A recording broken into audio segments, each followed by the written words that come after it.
এই যে ম্যাডাম আমার সাজাগুজা করে রেডি, ঠিক আছে? হ্যাঁ, দাওয়াতে যাইব, তো কি ভিডিও বানাই দাও। ভিডিও দিলাম। আমি বানাইতে চাই না স্যার, আপনি বানাইতেছেন। হুম, তাই তো। কই যাবা সাজুগুজা কইরা? সাজুগুজু কইরা দাওয়াত আছে মিরপুরে, কাজিনের দাওয়াত, ওইখানে যাব। আমি বলছি কি যে আমি মানে এমনি নরমাল ড্রেস পরি না, শাড়ি পরে যাইতে হইব। হুম, তাই তো।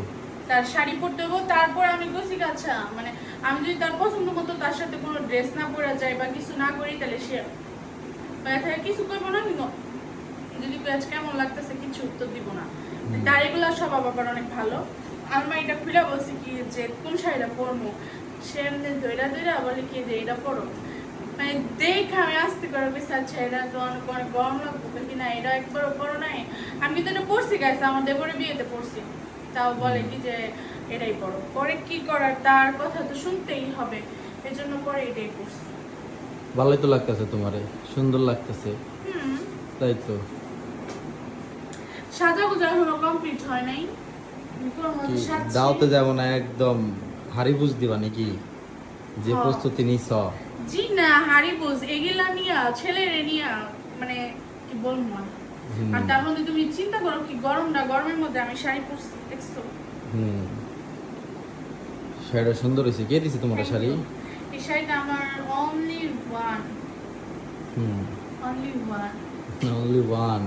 মাই লাভ, মাই হাবি, মাই হাজবেন্ড। তাই না?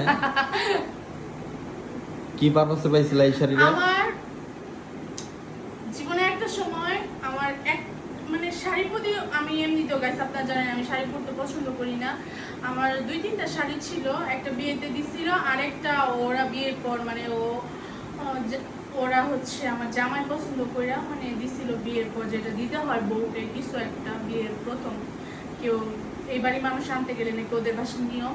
তো এই 2টা শাড়ি ছিল, কারণ শাড়ি পরতাম না, অনেক বলতো শাড়ি পরো, আমার আম্মুর শাড়ি ছিল। তারপর আমাকে মানে একটা কাহিনী, একটা শাড়ির জন্য আমি অনেক মন খারাপ করছিলাম, অনেক। তারপর থেকে আমার জামাই আমার মানে ও বলছে আচ্ছা তোমার আমি অনেক শাড়ি কিনা দেবো, তো মন খারাপ করো না। আমি বলছি কি ওই শাড়িটা কে আর আসবো, ওই মন খারাপটা কে আর আসবো। ও আমার প্রত্যেকটা অকেশনে অনেক শাড়ি কিনা দেয়, আর ও সবসময় শাড়ি পরতে বলে, মানে প্রচুর শাড়ি কিনা দেয়। তো হচ্ছে ও এটা কিনে দিছিল আমার অ্যানিভার্সারি। যাক, তো ও ভালো। দিতে দিতে আমার প্রায় 11টা শাড়ি, 11টার মতো শাড়ি গিফট করছে। তো সবগুলা দামি দামি শাড়ি তোমারে দিছে। শুনো, এগুলো আমার জামাই বুঝছেন বয়ান দেয়, দামি আর কম দামি সেটা কোনো কথা না। তুমি আমার একটা কিছু গিফট করো, সেটা আমার কাছে অনেক মূল্যবান, যে তুমি আমার স্পেশাল যেগুলো মনে থাকো, মনে রাখো, বা হচ্ছে তুমি ভালোবেসে আদর করে নিয়ে আসো, এইটাই অনেক কিছু।